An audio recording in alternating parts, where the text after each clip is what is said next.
كلنا بنحب الريف ونفسنا نعيش فيه، لأنه بيجمع بين جمال الطبيعة والبساطة والهدوء. واليوم وصلنا الشمال التركي اللي موجود فيه واحدة من أجمل قرى العالم، واللي هي قرية أوزنغول، واللي تشتهر بطبيعتها الخلابة وطابعها الريفي الفريد، بالإضافة إنها بتوفر كل المقومات السياحية استعدادا لاستقبال آلاف السياح. وبهذا الفيديو رح أعرفكم على قرية أوزنغول. خلينا نبدأ.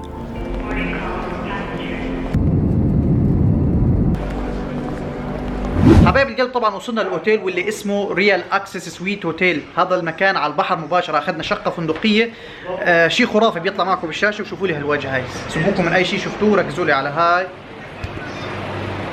هاي الاطلاله. احلى شيء ممكن تاخذه في طرابزون فعليا.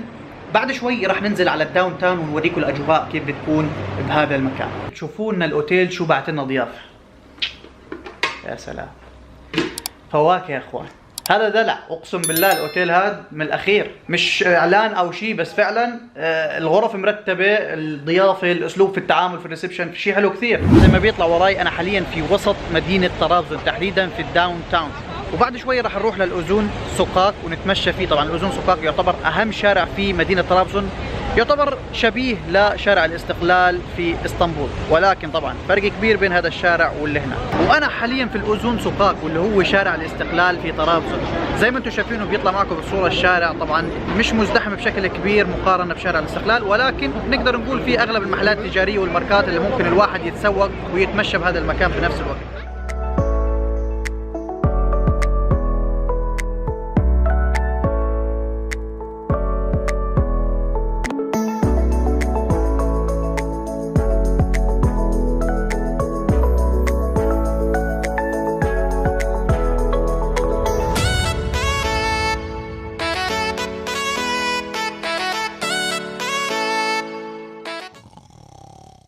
حبايب القلب، يسعد صباحكم بيوم جديد من مدينة طرابزون. طبعا من الأشياء المهمة اللي بزوروها في مدينة طرابزون اللي هو معمل الشاي، تحديدا إيكي تشاي.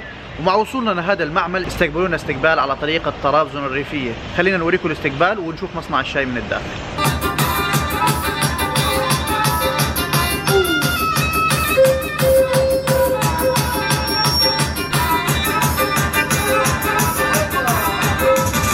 من الاشياء الغريبه يا اخوان، كنت مفكر ان الشاي مجرد ما يقطفوه خلص خلص الموضوع، حط بكياس ووزع. لا، طلع الموضوع اكبر من هيك بكثير، بدخلوا بعده مراحل. بحكي على الشاي التركي تحديدا، وفي انواع منه، يعني حكينا عن اكثر من نوع، سواء كان الشاي الابيض ولا الشاي الاخضر وغيره ما بعرف.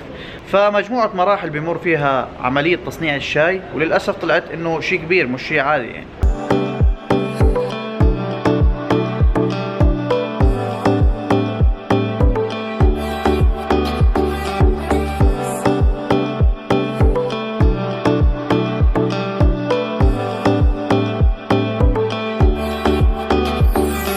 حبايب القلب، وصلنا منطقة أوزنغول، وطبعا أنا الآن أمام بحيرة أوزنغول أو أمام المصب الرئيسي لبحيرة أوزنغول. بعد شوي راح نروح عند البحيرة، وبعدين راح نطلع لأعلى قمة في منطقة أوزنغول، المنظر اللي كل الناس بتعرفه وبتشوفه في الصور.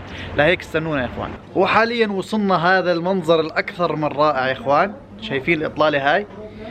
جدا خرافيه، يعني كل الناس اللي بتيجي لاوزنغول وطرابزون كمان هدفهم هاي الاطلاله اللي تعتبر اجمل اطلاله ممكن تشوفها في تركيا، مش بس في طرابزون او في الشمال تحديدا خلينا نحكي. فمشان هيك يا اخوان جدا المنظر رائع، استمتعنا جدا. اخذنا وجبه الفطور في هذا المكان، واغلب الناس اللي بتيجي لهذا المكان دائما بتيجي بوقت الصباح. احنا جينا تقريبا الساعه 12:30، يعني يا دوب لحقنا الفطور، ولكن اللي بيجي بالصباح الباكر لحتى يتناول وجبه الفطور ويعمل الصوره التقليديه اللي هي بالقايماق. يعني بتطلع معكم بالصوره، حاولنا نعملها ولكن ما طلعت بالصوره اللي بدنا اياها. بشكل عام الإطلالة جدا خرافية. الناس اللي بتحب التصوير، جهز لي تليفونك، جهز لي إمكانياتك، كاميرتك، تيجي هذا المكان تاخذ شوية صور تذكارية مش راح تنساها طوال حياتك. وما بظن إنه حدا يشوف الصورة وما يعمل لايك أو كومنت. فمشان هيك يا إخوان خلينا نشوف المكان اللي بعده. اللي بدي أحكيه أكلة القايماق التركية المعروفة اللي أصلها أصلا طرابزون. فلما بتيجي بتدوقها هون بتحس بفرق كبير عن أي مكان ممكن تاكلها فيه، سواء في دولة عربية، ممكن يكون في مطاعم تركية أو حتى في اسطنبول. فعليا بتختلف 180 درجة. شغلة تانية بدي احكيها انه انا كان نفسي اجي اوزنغول والمنطقة تكون فيها غيم كثير، ولكن على حظنا الجو مش تماما ولا غيمة في الجو يا اخوان عن جد. فصدمت بصراحة، كان نفسي اعمل فيديو بالغيم لانه التصوير بالغيم انا بيعجبني كثير وبطلع اشياء حلوة جدا، ولكن هذا اللي طلعنا لكم اياه. بتمنى يكون الفيديو عجبكم. خلينا نستمر ونشوف شو الاماكن الثانية راح نصورها.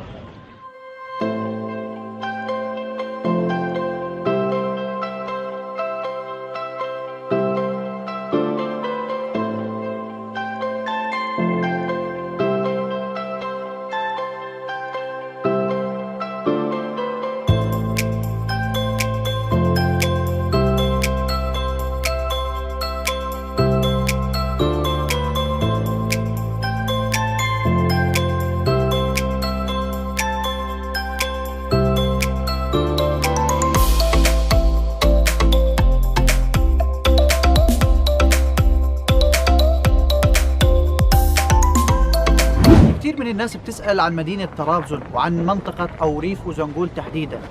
كيف فينا نوصل هذا المكان؟ عشان توصل منطقة أوزنغول كل اللي عليك إنك تحجز تذكرة طيران لمدينة طرابزون، ومن طرابزون راح تمشي بالسيارة 100 كيلومتر لتوصل لهذا المكان الريفي الأكثر من رائع. الناس اللي بتحب الهدوء والراحة النفسية وعيشة الريف راح يكون هذا المكان الأنسب في تركيا بشكل عام. شغلة تانية بدي أحكيها بخصوص أوزنغول يا أخوان، أوزنغول مدينة بالأساس الناس بتجيها ما بين الصيف وما بين الشتاء، يعني خلينا نحكي بالخريف بالوقت اللي احنا فيه حاليا. ولكن زي ما احنا شايفين للأسف اليوم الغيوم غايبة، لأنه التصوير بهذا المكان بوجود الغيم راح يكون أكثر من رائع بمعنى الكلمة. وحيد لو هسه سابونا ورجعوا اسطنبول بتمنى، تخيل، بتمنى حتى والله العظيم يا اخوان عن جد هون الريف مش طبيعي. الناس راحة البال مجرد ما تدخل المكان تلقائي بصير عندك راحة. والله يعني انت حسيت اكيد يعني الاشي هذا. انا كنت بني ادم هيك حس حالي عصبي، بس هسه حس حالي رايق. ما فيش حتى الهواء اللي بيجي كمان يا اخوان، هواء بيعطيك سلام. والله العظيم ما بمدح المكان، فعليا هيك بتحس عن جد الهواء نقي. اساسا هاي المنطقه يا اخوان يعني صار لها قديش وحيد هسه 8 سنين. 8 سنين. هاي اغلب الاكواخ الموجوده بهذا المكان خلال 8 سنين تم عملها بالكامل، لحتى صارت منطقه سياحيه مشهوره جدا. فالناس اللي بتزور طرابزون اوعى تتخيل انك ما تزور هاي القريه. اوزنغول بتشتهر بمزارع السمك، يعني لو جيت لاوزنغول بتروح لمزارع سمك وبتختار السمك اللي بدك اياه. طبعا بالغالب بيكون او مشهوره بسمك السلمون، فبتاخذ سمك السلمون وبيعملوا لك اياه حتى في نفس المزرعه بالطريقه اللي بدك اياها. فهذا شيء حلو كثير بينضاف للمميزات الموجوده في منطقه اوزنغول.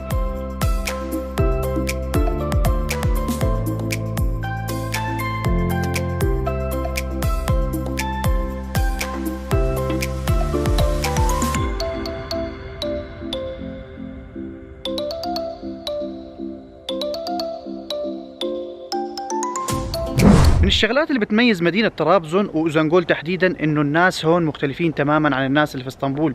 هون الناس بتاخذ وبتعطي معك، بتحترمك، بتضيفك، بتقول لك تفضل اهلا وسهلا. الشغلات هذه كلها يعني بيتعاملوا معك بكل احترام وادب، وهذا الشيء مميز جدا بيخليك اساسا تحب المدينة وتتمنى تزورها اكثر من مرة.